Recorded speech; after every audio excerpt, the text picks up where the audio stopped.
আসসালামু আলাইকুম প্রিয় বন্ধু আমার। আজকে আপনাদের সামনে একটা কথা তুলে ধরব। কুড়িয়ে পাওয়া বস্তু কখনোই কাছে রাখবেন না, ফেরত দিতে শিখেন।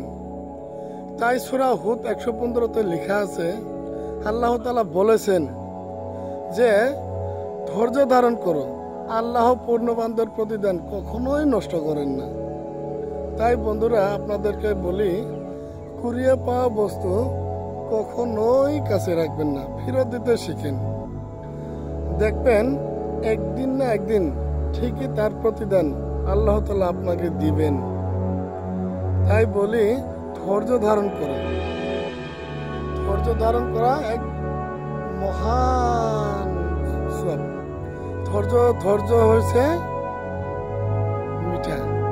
ধৈর্য ধারণ করেন, এর ফল অবশ্যই মিঠা হবে। আলহামদুলিল্লাহ।